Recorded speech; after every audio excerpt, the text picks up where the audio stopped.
오늘 주시는 말씀은 출애굽기 2장 1절부터 10절까지 말씀입니다. 우리 저와 여러분 한 절씩 교독하겠습니다. 레위 가족 중 한 사람이 가서 레위 여자에게 장가들어 그 여자가 남의 생활에 아들을 낳으니 그가 자식이 것을 보고 섣달 동안 그를 숨겼으나 더 숨길 수 없게 되매 그를 위하여 갈대 상자를 가져다가 역청과 나무진을 칠하고 아기를 거기 담아 나일 강가 갈대 사이에 두고 레위가 어떻게 되는 줄 알려고 멀리 있었더니 바로의 딸이 목욕하러 나일강으로 내려오고 시녀들은 나일강가를 거닐 때에 그가 갈대 사이에 상자를 보고 시녀를 보내어 가져다가 열고 그 아이를 보니 여기가 나무는지라 그가 아이를 순상히 여겨 이르되 이는 히브리 사람의 아기로다. 그의 누이가 바로의 딸에게 이르되 내가 가서 당신을 위하여 히브리 여인 중에서 유모를 불러다가 이 아기에게 젖을 먹이게 하리이까. 바로의 딸에게 가라 하면 그 손으로 가서 그 아기의 어머니를 불러오니 바로의 딸이 그에게 이르되 이 아기를 데려다가 나를 위하여 젖을 먹이라. 내가 그 삭슬 주리라. 여인이 아기를 데려다가 젖을 먹이더니 그가 자라매 바로의 딸에게로 데려가니 그가 그의 아들이 되니라. 그가 그의 이름을 모세라 하였는데 이는 내가 그를 위해서 건져내었으리라 하였더라. 오늘은 이제 모세의 출생에 대한 이야기가 시작됩니다. 출애굽기에서 가장 중요한 인물이죠. 그리고 창세기, 출애굽기, 레위기, 민수기, 신명기까지 모세 오경이라고 부르는 5권의 책을 기록한 아주 중요한 인물입니다. 모세의 출생 때 일어난 지금 이 이야기는 다들 잘 아실 겁니다. 그런데 이 이야기가요, 괜히 기록된 게 아닙니다. 출애굽의 역사에 있어서 그리고 하나님의 구원의 역사 이야기에서 아주 중요한 의미를 담고 있는 이야기입니다. 익숙하게 알고 있는 이야기일 테지만 하나씩 좀 자세히 살펴보면서 좀 새로운 의미를 찾을 수 있을 것입니다.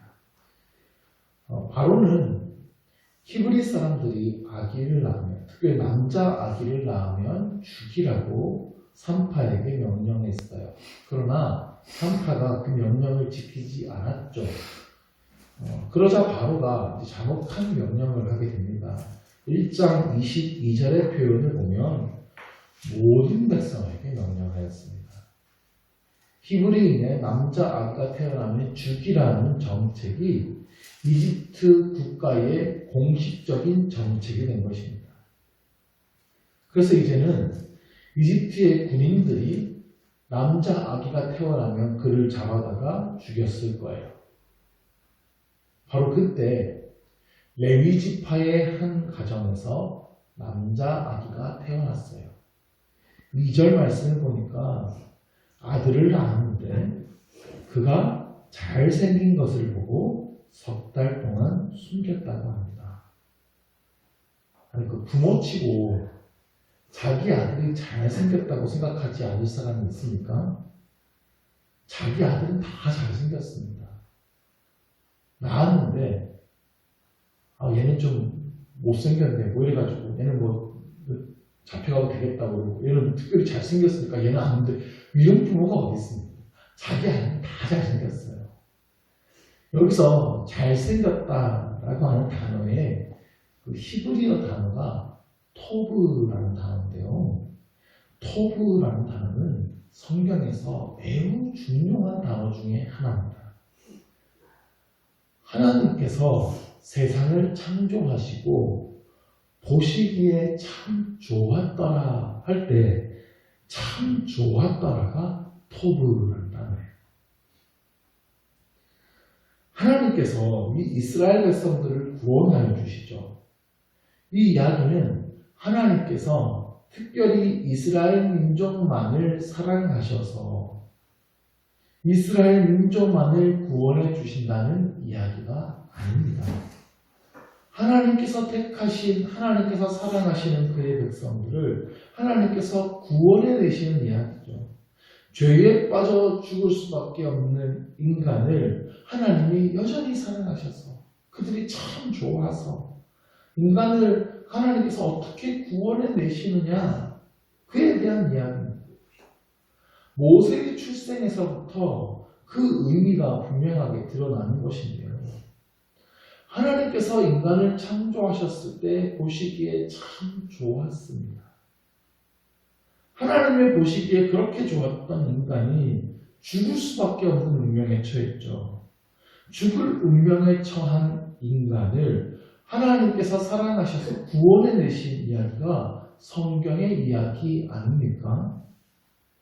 하나님의 그 구원에 대한 의미가 지금 모세의 출생 이야기부터 묻어나고 있는 것입니다. 그러므로 아들을 낳았는데 잘생겼더라, 이 단어가 그냥 쓰인 것이 아닙니다. 하나님께서 사람을 지으시고 보시기에 참 좋았더라고 감탄한 바로 그 표현을 사용했어요. 내 자녀니까 그냥 무조건 잘생겨 보이고 이뻐 보이는 그의 어떠함하고는 상관없는 겁니다. 그냥 내 아이니까 그저 내 사랑이라고 부르는 그 부모의 절대적인 사랑. 그것이 우리를 향한 하나님의 마음입니다. 자기 목숨을 바쳐서 우리를 사랑하신 하나님의 유일하신 이유가 바로 그거예요. 우리를 위한 사랑 때문에 우리를 구원해 주신 거죠. 하나님의 은혜는 여전히 우리가 보시기에 참 좋은 겁니다. 모세의 부모는 그래서 모세를 3달 동안 숨겼습니다. 그러나 더 이상 숨길 수가 없게 되었죠. 이 아이의 울음소리가 분명히 퍼져나갈 것이고, 이 아이가 이제 뭐 기고 걷고 시작하면 숨길 수가 없습니다. 아이를 무자비한 애국 군인의 손에 빼앗길 수는 없어요. 그래서 부모는 어쩔 수 없이 이 아이를 갈대 상자에 보내기로 선택합니다. 제가 창세기를 강의하면서 이 갈대 상자 이야기를 한번 한 적이 있습니다. 갈대 상자와 똑같은 단어가 창세기에도 한번 나온다고 설명드렸는데요. 기억하시는지 모르겠습니다. 바로 노아의 방주입니다. 방주와 갈대 상자가 똑같은 단어예요. 노아가 방주를 만들 때도 거기에도 물이 새지 않도록 역청을 발랐습니다. 여기 갈대 상자에도 물이 새지 않도록 역청을 바르죠. 어머니는 그 아기를 갈대 상자에 담습니다. 그리고 나일강과 갈대 사이에 그것을 두죠. 눈에 넣어도 아프지 않을 아이예요. 그 아이를 갈대 상자에 넣을 때 엄마와 눈을 맞추지 않았겠습니까? 뭐 그 얼굴이 생글생글 웃는 얼굴이었든 한바탕 울음을 터뜨렸든지 아니면 뭐 곤히 자고 있었든지 어머니의 마음은 무너져 내렸을 겁니다. 갈대 상자에 뚜껑을 닫고 강물에 흘려 보냅니다. 뭐 어떤 마음이었을까요? 얼마나 마음이 무너져 내렸을까요? 주저앉아서 울었을 겁니다. 간절히 기도했겠죠. 떠나보내면서 이 아이를 죽일 수는 없습니다. 하나님께서 이 아이를 제발 책임져 주시기를, 구원으로 인도해 주시기를 간절히 기도했을 것입니다. 갈대 상자와 노아의 방주에 쓰인 단어가 같다고 했습니다. 갈대 상자와 방주에는 공통점이 하나 있는데요. 방향키가 없습니다. 내가 가고 싶은 방향대로 갈 수가 없어요. 의지대로 가는 게 아니에요. 그저 바람 부는 대로, 물결이 흐르는 대로 그냥 흘러가는 겁니다. 임의로 빠르게 늦게 갈 수가 없어요. 오직 하나님의 인도하심에 모든 것을 맡겨야 하는 겁니다. 그러자 하나님께서는 그 갈대 상자를 정확하게 바로의 딸이 발견하게 하십니다. 방주는 정확히 아라랏산에 머물렀습니다. 그렇게 하나님의 구원 계획이 이루어지는 것입니다. 하나님의 손에 맡겨드리면 하나님께서 인도하시고 하나님의 뜻을 이루어가십니다. 여러분의 인생에 간절한 소원이 있으십니까? 내가 아무리 방향키를 잡고 막 운전해 보려고 해도 내 인생의 방향이 내 마음대로 되지 않습니까? 그러면 하나님의 손에 맡겨드리십시오. 내가 그 방향키에서 손을 떼기에는 너무 마음이 불안하고 두렵고 떨릴지라도 내가 이거 도저히 놓아버릴 수 없는 정말 귀중한 것이어도 내가 그것을 내어놓는다면 정말 내 가슴이 무너질 것 같은 소중한 것이어도 하나님의 손에 내어 맡겨야만 하는 것들이 있습니다. 모세의 어머니는 사랑하는 그의 아들을 갈대상자에 내어 맡겼어요. 하나님의 손에 내어 맡겨드렸습니다. 그러자 그 갈대상자를 목욕하러 나온 바로의 딸이 발견합니다. 바로의 딸은 시녀들을 시켜서 갈대상자를 가져오게 합니다. 열어보니까 아기가 있어요. 마침 그 아기가 또 울음을 터뜨려주네요. 바로의 딸이 곧바로 알아봤어요. 아, 이는 히브리 사람의 아기로다. 애국 사람과 히브리 사람은 피부색부터 달라요. 그냥 바로 알아봤을 거예요. 아버지의 이 무자비한 명령 때문에 이 어쩔 수 없이 떠나보낸 아기구나. 그 사연의 절절함이 느껴지는 거죠. 바로의 딸이 그 아기에게 동정심을 느낍니다. 근데 바로 그 장면을 모세의 누이가 보게 되었죠. 모세의 누이는 미디안이죠. 이 미디안이 갈대상자가 어떻게 되는지 보려고 멀리서 숨어서 보고 있었어요. 근데 마침 이 바로의 딸이 그 아이를 안고 애틋한 그 눈빛을 보면서 곧장 그 자리로 달려갑니다. 7절에 그의 누이가 바로의 딸에게 이르되 내가 가서 당신을 위하여 히브리 여인 중에서 유모를 불러다가 이 아기에게 젖을 먹이게 하리이까. 바로의 딸이 내가 이 아기를 키우고 싶다라는 마음을 품었을지라도 이게 사실 불가능하지 않습니다. 젖을 먹일 수가 없잖아요. 그러니까 아기를 낳은 지 얼마 안 된 여성이 있어야 됩니다. 그러니까 가서 마침 히브리 여인 중에 젖 먹일 만한 여인이 있는데 그 여인 불러올까요? 이렇게 물어본 거예요. 바로의 딸은 바로 불러오라고 하죠. 그래서 자기 어머니를 불러옵니다.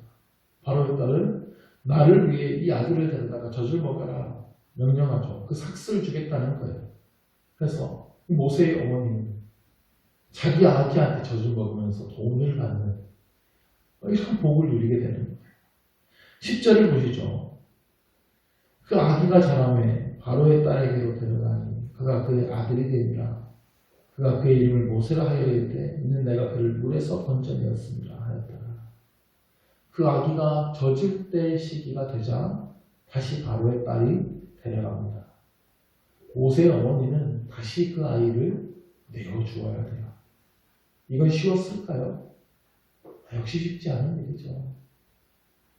그러나 아기를 그 갈대상자에 내어놓는 그 심정으로 이제 바로의 딸에게 그의 인생을 내어 맡겨야 되는 거예요. 하나님께서 그의 인생을 책임지시고 인도해 가시도록 내어주어야 되는 거예요. 내가 내어놓았던 하나님께서 놀라운 구원을 베풀어 주셨던 것처럼 다시 한번 그의 인생을 내 손에서 떠나보내면서 하나님께서 그의 인생을 인도해 가시도록 기도할 수밖에 없는 거예요. 우리도 그러해야 합니다. 지금까지 이야기 속에서 나왔던 등장인물들을 한번 쭉 살펴보십시오. 한 가지 공통점이 있습니다. 공통점은 모두 여성이라는 점이에요. 모세의 어머니. 오늘 이름이 나오진 않았지만 요게 계시죠. 그리고 모세의 누나. 역시 이름이 등장하지 않았지만 미디안이죠. 바로의 딸. 그리고 그의 시녀들. 모세가 건진받는 이 모든 일에 지금 여성들이 사용되었어요. 그리고 심지어 어제 살펴봤던 본문에서 남자 아기들을 살리는 일을 한 사람도 산파 모두 여성입니다. 바로가요 히브리 사람들이 낳는 아기들 중에 남자면 죽이고 여자는 살리라고 했어요. 남자는 장사하는 자신에게 위협이 될 수 있는 존재로 여겼지만 여자는 자신에게 전혀 위협적이지 않은 존재로 생각한 겁니다.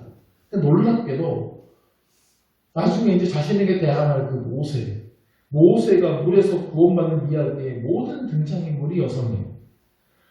사람들이 보기에 아무런 힘이 없어 보이고 능력도 없고 가진 것도 별로 없어 보이는 인생일지라도 그의 인생을 하나님께 내어 맡기면 하나님께서 강한 손으로 그들의 인생을 사용하신다는 겁니다. 놀라운 구원의 일을 이루어 가실 거예요.